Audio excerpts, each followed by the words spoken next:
जय श्री कृष्णा स्टूडेंट्स, कैसे हो? I think all of you fine और होना भी चाहिए स्टूडेंट्स। ओके, तो हम लोग अपने क्लास को आगे बढ़ाते हैं स्टूडेंट्स। पिछले क्लासेस में हम लोग पढ़े थे physical property of metal. Okay, और आज हम लोग पढ़ते हैं chemical property of metal. Okay, what are the chemical property of metal? Chemical property जो आपको ऐसा नहीं है कि बस छू लिए, टच कर लिए, देख लिए, समझ में आ गया, नहीं वैसा नहीं। ठीक है, ये थोड़ा कॉम्प्लेक्स है, लेकिन समझने की कोशिश करना है आपको, और आई थिंक समझ के ही रहेंगे और आप लोग समझ भी जाएंगे। ठीक है, सो स्टूडेंट्स देखो, यहाँ पे फिजिकल और केमिकल प्रॉपर्टी को जानने के लिए कुछ और बातों को जानना होगा, तो जाकर के बातों को अच्छे से आप लोग समझ सकते हो। ओके स्टूडेंट, तो देखो सबसे पहले हम लिखते हैं क्या, जैसे लिखते हैं मेटल्स, इधर लिख दिए मान लो मेटल्स, और ये है नॉन मेटल्स। ठीक है, देखो एक एक डिफरेंस सुनना है और उसके बाद फिर टॉपिक स्टार्ट हो जाएंगे। देखो सिंपल में हम क्या बोलते हैं, हम लोग कहते हैं metals are electropositive. Metals are electropositive. ठीक है, अब फिर क्या बता रहे हैं, non metals are electronegative. देखो मतलब नॉन मेटल्स क्या होता है, इलेक्ट्रो नेगेटिव है, और मेटल क्या है, इलेक्ट्रो पॉजिटिव है। ओके, तो अब ये जानना है इलेक्ट्रो पॉजिटिव क्या हुआ और इलेक्ट्रो नेगेटिव क्या हुआ। तो इसको जानने से पहले स्टूडेंट थोड़ा सा बातों को काफ़ी विस्तृत करते हैं। ठीक है, क्योंकि ये बेस है, थोड़ा सा बुक में बहुत ज़्यादा बातों को नहीं रखा गया है, लेकिन इसको समझना है। तो देखो होता क्या है स्टूडेंट्स, जैसे देखो मेटल्स क्या होता है, इलेक्ट्रोपॉजिटिव होता है। तो इलेक्ट्रोपॉजिटिव का मतलब हो गया कि मेटल इलेक्ट्रॉन का लॉस कर सकता है, मेटल इलेक्ट्रॉन का लॉस कर सकता है। ठीक है, और जो इलेक्ट्रॉन का लॉस करेगा तो नंबर ऑफ इलेक्ट्रॉन रिड्यूस हो गया, that means number of negative charge reduce हुआ। ठीक है, क्योंकि इलेक्ट्रॉन लॉस कर रहा है तो number of negative charge loss हो रहा है, और नंबर ऑफ पॉजिटिव चार्ज तो सेम है, क्योंकि आप लोग जानते हो number of electron is equal to number of proton. तो यहाँ नंबर ऑफ इलेक्ट्रॉन लेस हो रहा है, मतलब number of negative charge less हो रहा है, और नंबर ऑफ पॉजिटिव चार्ज क्या है, सेम है। ठीक है, तो इससे ये स्पष्ट हो रहा है कि मेटल्स जो होता है वो क्या होता है, इलेक्ट्रो पॉजिटिव होता है। ठीक है स्टूडेंट्स, ठीक है, तो देखो कुछ एग्जाम्पल से हम लोग देखने का कोशिश करते हैं। ठीक है स्टूडेंट्स, देखो जैसे कि जानते हो दो चार बातें को, जैसे कि देखो एक एलिमेंट है, कोई भी एलिमेंट ले लेते हैं, एक एलिमेंट है ये सोडियम है। ठीक है, सेकेंड एलिमेंट ले लो, वो क्या है, क्लोरीन। ठीक है, सोडियम का स्टूडेंट्स एटॉमिक नंबर होता है 11। ठीक है, और क्लोरीन का एटॉमिक नंबर होता है 17। ठीक, अब देखो अगर तुम इसका इलेक्ट्रॉनिक कन्फिगुरेशन लिखते हो तो वो आता है 281। ओके क्लियर, और अगर तुम इसका लिखते हो इलेक्ट्रॉनिक कॉन्फ़िगरेशन तो आएगा 287। ठीक, अब देखो तुमको पता होना चाहिए कि ये सभी जो इलेक्ट्रॉनिक कॉन्फ़िगरेशन लिखा गया, तो जो लास्ट सेल में नंबर ऑफ इलेक्ट्रॉन होता है, ठीक है, उसको कहते हैं वैलेंस इलेक्ट्रॉन। क्या बोलोगे, वैलेंस इलेक्ट्रॉन। ठीक है, जैसे कि समझ ही लो नील्स बोर, एक साइंटिस्ट थे जिनका नाम था नील्स बोर, ठीक है। वो एटम के स्ट्रक्चर को बताया। Niels Bohr explain the structure of atom, ठीक है। उसमें बताया इलेक्ट्रॉन कहाँ होता है, प्रोटॉन कहाँ होता है, ठीक है, वैलेंस सेल क्या होगा, वैलेंस इलेक्ट्रॉन क्या होता है, ये सारी बातों को बताया गया था। तो देखो होता क्या है, मान लो एक एटम का स्ट्रक्चर ऐसा माना गया है, ये एटम का सेल होता है, इसको क्या बोलते हैं, फर्स्ट सेल, और ये क्या होता है स्टूडेंट, सेकेंड सेल, ठीक है। तो देखो यहाँ पर न्यूक्लियस है, ये जो सेंटर में होता है वो कहलाता है न्यूक्लियस, ये क्या हो गया, न्यूक्लियस, ठीक है।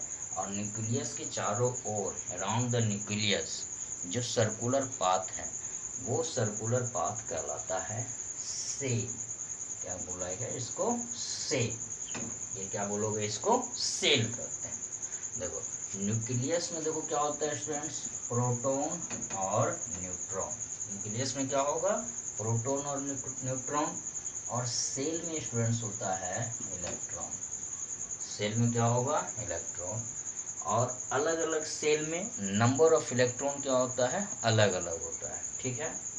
तो जैसे यहाँ पर एग्जांपल लिए सोडियम, एटॉमिक नंबर 11 हो गया, कॉन्फ़िगरेशन 281। तो देखो मान लो इस सेल में कितना इलेक्ट्रॉन आया, 2 इलेक्ट्रॉन, और इस सेल में 8 इलेक्ट्रॉन आएगा, 1 2 3 4 5 6 7 8, ठीक है। तो 8 और 2 10 ही इलेक्ट्रॉन फिल किए, एक इलेक्ट्रॉन मान लो रेस्ट बच गया, तो एक गोला और कर दिए, ठीक है। अब इसमें एक इलेक्ट्रॉन फिल किए, क्लियर। अब अगर तुम सेम वे क्लोरीन का बनाते हो, तो ये न्यूक्लियस हो गया, ये first shell 1 2 electron, second shell 8 electron, 1 2 3 4 5 6 7 8 10 हुआ, और प्लस बचा हुआ आपका 7 इलेक्ट्रॉन। सो 1 2 3 4 5 6 7। देखो स्टूडेंट्स, ये इस सेल में इतना इलेक्ट्रॉन डाला गया, इस सेल में इतना इलेक्ट्रॉन डाला गया, ठीक है। ये कैसे हुआ, इसके लिए एक अलग क्लास होगा, ठीक है। तो देखो, अब देखो अगर तुम इस एटम का बात करते हो, सोडियम के एटम का, तो देखो सोडियम के एटम में ये जो लास्ट थर्ड नंबर का सेल है 1 2 3, ये थर्ड सेल क्या है, आउटर मोस्ट सेल, मतलब लास्ट सेल है, ठीक है। तो देखो आउटर मोस्ट सेल, तो देखो किसी भी एटम का जो सबसे आउटर मोस्ट सेल होगा, ठीक है, outermost shell of an atom is known as valence shell, outermost shell को क्या बोलते हैं, valence shell. And number of electron present in outermost shell, number of electron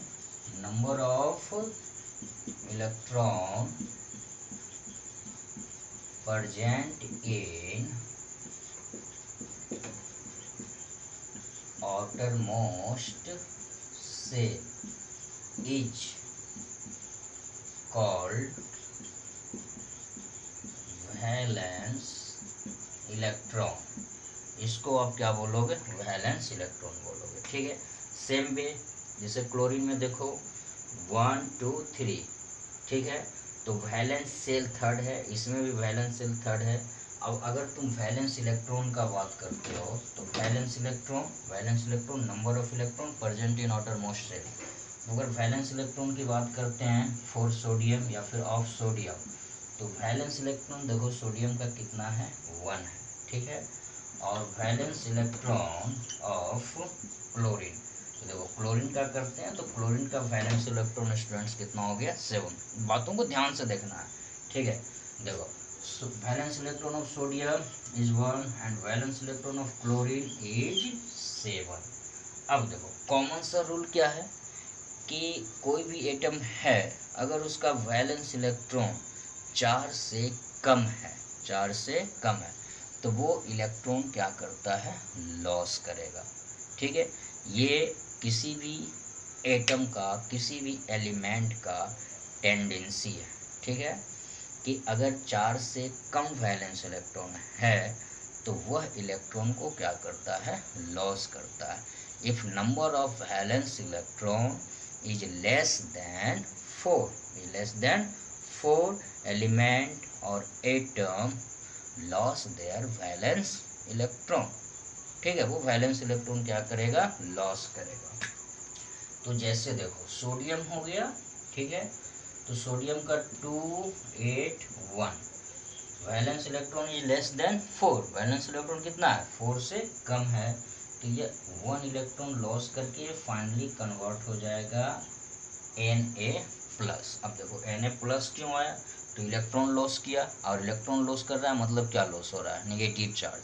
और negative charge loss हो रहा है तो कौन सा चार्ज इंक्रीज करेगा, पॉजिटिव चार्ज। पॉजिटिव चार्ज क्या हो स्टूडेंट्स, इंक्रीज किया। सो ये हो गया सोडियम आयन, पॉजिटिव आयन। अब देखो अगर क्लोरीन की बात करते हो, ठीक है, 287। तो देखो अभी क्या बताया गया कि वैलेंस इलेक्ट्रॉन 4 से कम हो तो लॉस करेगा। ठीक है, और 4 से अगर किसी में ज़्यादा हो तो वो इलेक्ट्रॉन को क्या करेगा, गेन करेगा। In chlorine atom valence electron is 7, so it's tendency is gain electron. इसका टेंडेंसी क्या होगा, इलेक्ट्रॉन को गेन करने का। तो कोई भी जो एलिमेंट है या फिर एटम है अपना ऑक्टेट पूरा करता है। ऑक्टेट मीन्स अपने आउटर मोस्ट शेल में 8 इलेक्ट्रॉन कंप्लीट करेगा, हाइड्रोजन या हीलियम ये सबको छोड़ करके। ठीक है, बाकी सारे के सारे एलिमेंट। तो देखो 8 पूरा करने के लिए यह 1 इलेक्ट्रॉन क्या करेगा, गेन करेगा। तो इलेक्ट्रॉन गेन कर रहा है, that means number of negative charge gain हो रहा है, तो इस पे 1 नेगेटिव चार्ज आ जाएगा। ठीक है, तो स्टूडेंट्स यहाँ पे बात आ रही है समझ में आप लोगों को, metal are known as electropositive. Metals को क्या बोलते हो, इलेक्ट्रोपॉजिटिव। क्यों बोलते हैं, because metals have tendency to loss their electron and form positive ion. इसका टेंडेंसी क्या है, इलेक्ट्रॉन लॉस करेगा और क्या फॉर्म करेगा, पॉजिटिव आयन फॉर्म करेगा। सो मेटल्स आर इलेक्ट्रोपॉजिटिव, इसलिए मेटल्स क्या होगा स्टूडेंट्स, इलेक्ट्रोपॉजिटिव होगा। ठीक है, non metals are electronegative. Non metals क्या है, इलेक्ट्रोनेगेटिव होता है। इसका मतलब क्या हो गया स्टूडेंट्स कि नॉन मेटल इलेक्ट्रॉन क्या करता है, गेन करता है। जिससे यहाँ देखो 287 है, एक इलेक्ट्रॉन गेन किया तो इस पे 1 नेगेटिव चार्ज ऑकर्स हुआ आ गया, तो ये क्या हो गया, इलेक्ट्रोनेगेटिव हो गया। ठीक है स्टूडेंट्स, तो इस बात को याद रखना है। अगर केमिकल प्रॉपर्टी का बात करते हैं तो मेटल्स क्या होता है, इलेक्ट्रोपॉजिटिव, और नॉन मेटल्स स्टूडेंट्स क्या होता है, इलेक्ट्रोनेगेटिव। ठीक है, अब देखो नेक्स्ट पॉइंट याद रखना है, ये तो आपका फर्स्ट पॉइंट हो गया। ठीक है, फर्स्ट पॉइंट। अब देखो नेक्स्ट पॉइंट याद रखोगे कि अभी तुमको क्या होता है कि मेटल्स का जो वैलेंस इलेक्ट्रॉन होता है वो 4 से कम होगा। क्या होगा, 4 से कम। अब 4 से कम क्यों होगा, क्योंकि मेटल्स का टेंडेंसी क्या है, इलेक्ट्रॉन लॉस करना, और इलेक्ट्रॉन लॉस कौन करता है, जिसमें वैलेंस इलेक्ट्रॉन 4 से कम होता है। ठीक है, तो दूसरा पॉइंट याद रखोगे, valence electron of metal. Second point is valence electron of metal में बी 1, 2 और 3। क्या हो सकता है, 1, 2 और 3 हो सकता है। ठीक है, ठीक इधर उल्टा दो। ठीक है, valence electron of non metal में बी 5, 6 और 7। क्या हो सकता है, 5 हो सकता है, 6 हो सकता है, 7 हो सकता है। अब 4 क्या होगा उस पर बात करना है। तो स्टूडेंट्स उसके लिए, और ये जो सारा चीज़ बता रहे हैं आपको, वैलेंस इलेक्ट्रॉन, इलेक्ट्रॉनिक कॉन्फ़िगरेशन, ठीक है। तो उस क्लास में उस टॉपिक पे हम लोग बात करते हैं, ठीक है। तो ये बातें याद रखनी है सभी आपको। और मेटल्स जो होगा वो cation, positive ion form करेगा, और जो नॉन मेटल होगा वो एन आयन, मतलब नेगेटिव आयन फॉर्म करता है, ठीक है स्टूडेंट। तो देखो आगे हम लोग देखते हैं, ये सारा तो प्रॉपर्टी हो गया।